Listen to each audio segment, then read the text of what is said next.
Hey guys, Christo Garcia from My Swing Evolution. I am excited to bring to you today 7 different ways you can lower your golf score without even changing your swing at all. These are just smarter ways to get around the course and planning your shots. And I think it's really important to remember that much of golf takes place between the ears. So if you can remember these 7 ways to lower your score, it's going to make your life easier and you're going to have more fun out on the golf course. So let's get started with number 1. Guys, I am surprised whenever I go to the golf course how many of my buddies just wear tennis shoes or golf shoes that don't have spikes on the bottom. They've been completely worn out. One of the simplest things you can do is make sure you're wearing good golf shoes with a firm sole. I like to play with these squares golf shoes.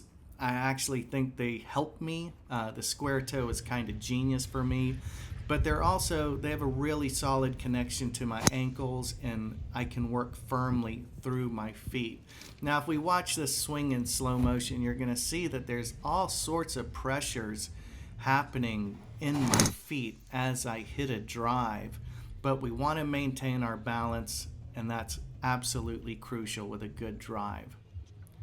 Now, another thing I think is important is too many of my buddies, they just roll up and go right to the first tee box. I call it from the freeway to the fairway mentality. It's just not the best way to go about it. You want to warm up for sure. Jack Nicklaus told me he always wants to know his swing du jour. Gotta work in this league. Gotta work just fine. Okay guys, here I am on the tee box. I got a little dog leg right and I'd like to hit a nice fade in the fairway. Oh no. Well, I got a little double cross action there and ended up pulling it way left of where I wanted to go. Hey guys, so I pulled my drive into the rough to the left side of the fairway, and one of the best tips I ever got was from my older brother who's a really good golfer, and he taught me don't hit 2 bad shots in a row. So when you hit your ball into trouble, you want to make sure you don't take so big a risk that you're going to hit 2 bad shots in a row. Now, I have a little tree in front of me, so I'm going to be playing out to the right of the green. If I draw it back into the green, that'd be a beautiful, great shot, but it's pretty safe.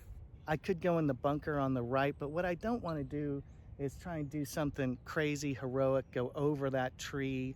You can see right there, if I hit the top of that tree, the ball's going to come straight down.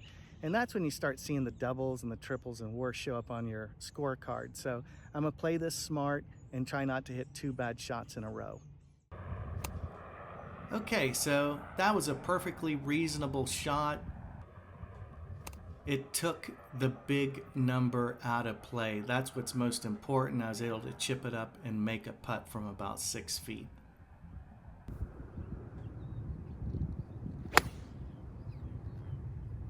All right, that felt good. That's gonna put me in range for a birdie, and I've got about a 15-footer here, slightly uphill from right to left. Now, I'm gonna look at this from both sides of the hole, because too often I'll look at a putt just from one side and then I'll miss it, and then when I walk up to the hole, I'll look from the other side and realize I didn't see something. So this putt is actually more uphill than I realized from being on the south side. So I want to make sure that I hit this ball with enough pace that I'm going to get it there. That's one of the benefits of walking around the hole. I usually try and just make a circle, and that gets the job done.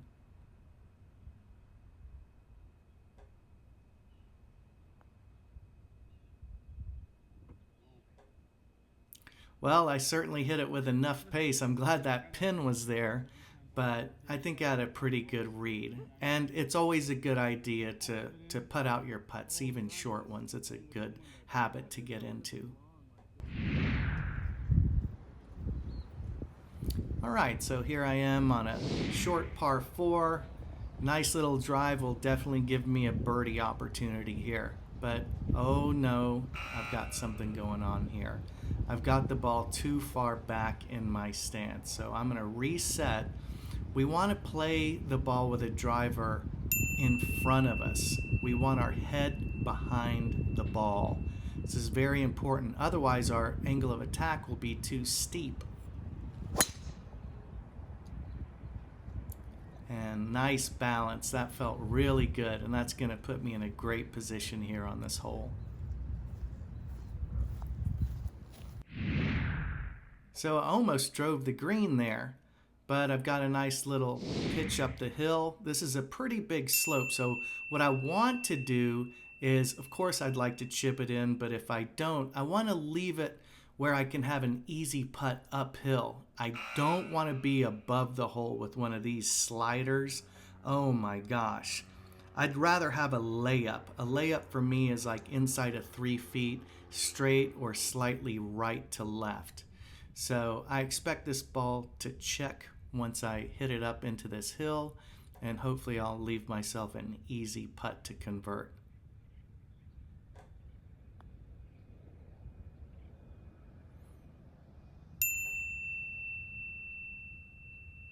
I actually thought that ball had a chance to go in, and it really checked up quickly, but it was perfectly in the spot where I can easily convert for a birdie.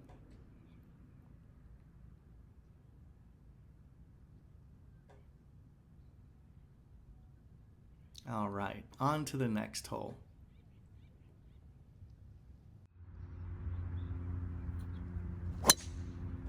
It's always so great when you set yourself up with a good drive, and one of the best things you can do is make sure you have 4 wedges. So I've added a 60-degree wedge, and this shot is about 70 yards. So it's very handy for me to have that 60 because about a 3/4 swing gives me a 70-yard shot. And I actually left that ball just underneath the hole about 10 feet and made an easy putt for me. So this is 7 great ways that you can lower your score without changing your swing.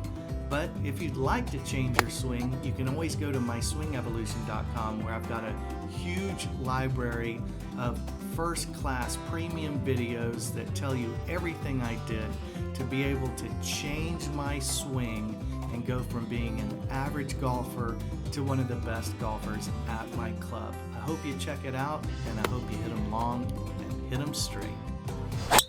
Hi, I'm Christo Garcia, the founder of My Swing Evolution. A few years back, I picked up Ben Hogan's 5 Lessons book because I wanted to improve my golf game.